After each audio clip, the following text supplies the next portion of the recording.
Good evening. If I give you a list of your strengths and a list of your weaknesses right now, which would you focus on first? Okay?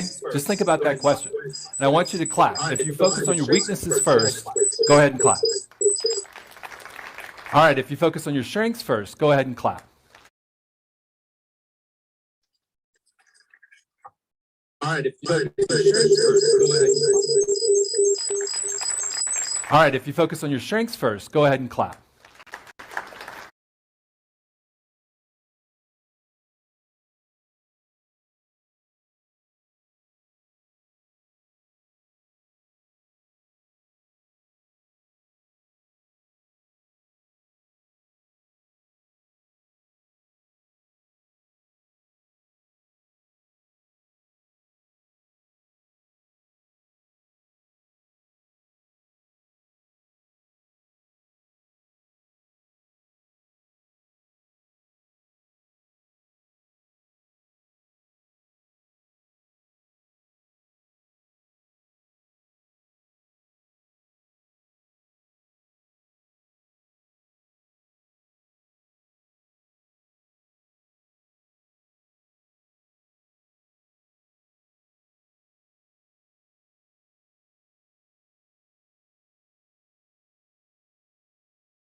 Good evening. If I give you a list of your strengths and a list of your weaknesses right now, which would you focus on first? Okay? Just think about that question. And I want you to clap. If you focus on your weaknesses first, go ahead and clap. All right, if you focus on your strengths first, go ahead and clap. I don't believe you. What we found at Gallup, we did a survey of folks and we asked them that exact question. And we found that 70% of Americans would focus on their weaknesses first. 30% would focus on their strengths. 70% on the weaknesses, 30% on the strengths. Now, what that says to me is that in society, we're focusing on the wrong things. We're focusing on the wrong things. We're focusing on weaknesses when we should be focusing on what we do best. We're focusing on what's wrong with us when we should be focusing on what's strong in us. I want to talk to you about what's right with you. I want to talk to you about what you do best and how that promotes your flourishing. I believe that families, businesses, schools, they're all at their strongest when they're focused on what's right with us and investing in what's best with us. Now, there are 3 reasons why we focus on weaknesses rather than strengths. One you've already heard about. Bad is stronger than good. Bad is stronger than good.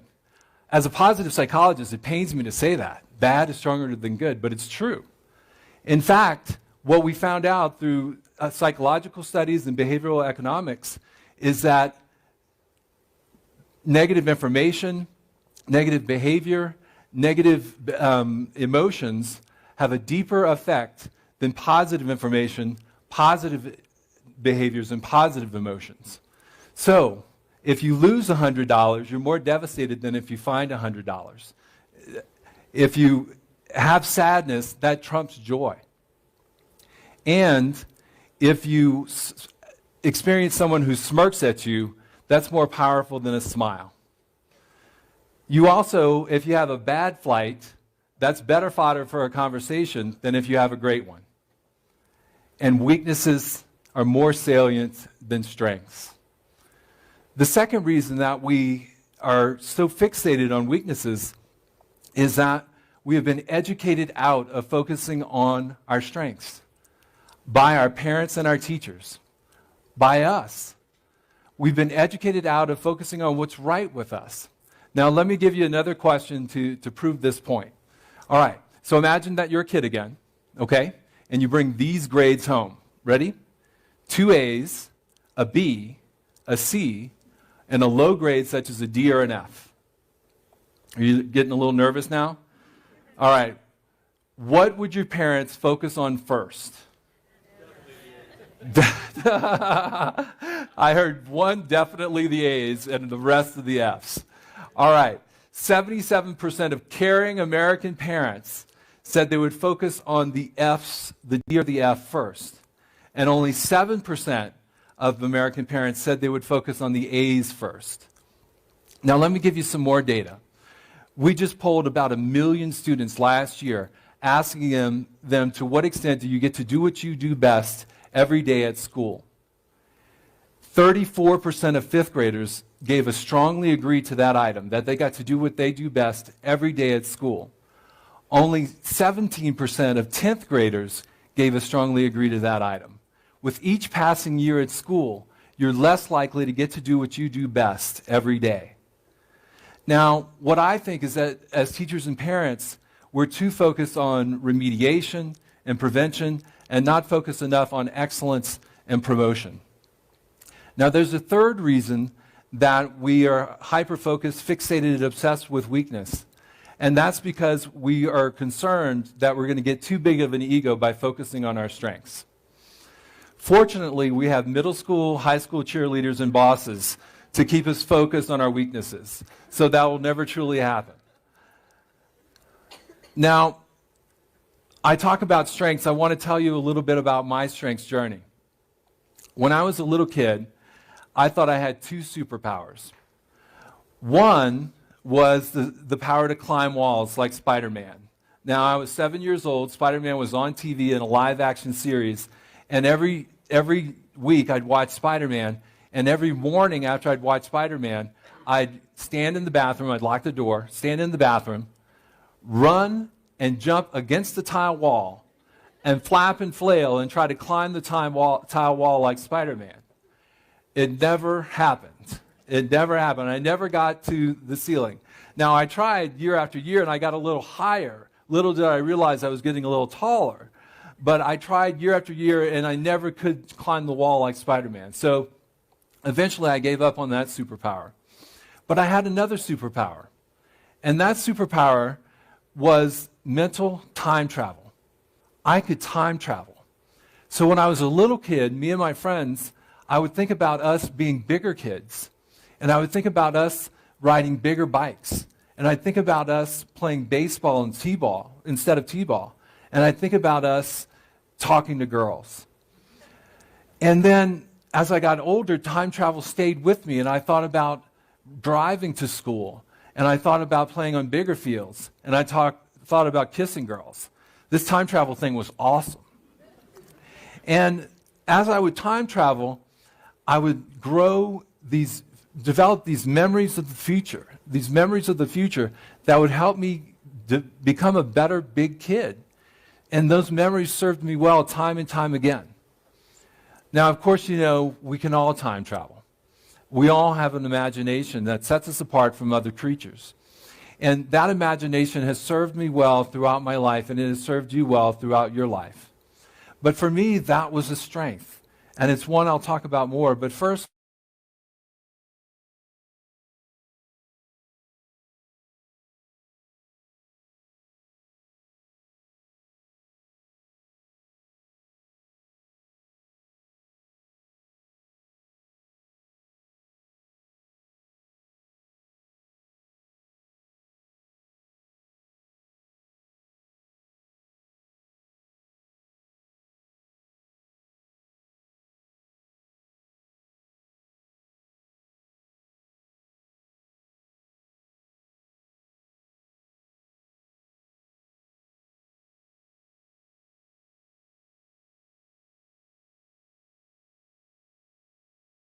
and he said, well, I want to have 4 kids and a wife.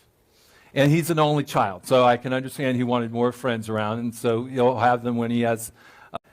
And then as I got older, time travel stayed with me, and I thought about driving to school, and I thought about playing on bigger fields, and I thought about kissing girls. This time travel thing was awesome. And as I would time travel, I would develop these memories of the future that would help me become a better big kid. And those memories served me well time and time again. Now, of course, we can all time travel. We all have an imagination that sets us apart from other creatures. And that imagination has served me well throughout my life, and it has served you well throughout your life. But for me, that was a strength. And it's one I'll talk about more. But first, I want to talk about how we develop that strength through make-believe. As kids, we play make-believe, and we develop this power of imagination. And my son, when he was about 5 years old, I asked him a little bit about his future life. I asked him, what do you want your life to be like in the future? And he said, well, I want to have 4 kids and a wife. And he's an only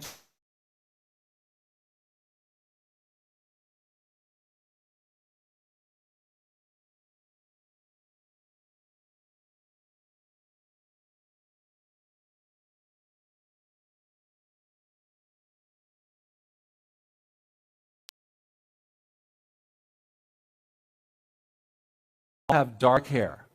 I said, the kids and the wife, they all have dark hair. And this caught me off guard because my son's mom, Parish's mom, has blonde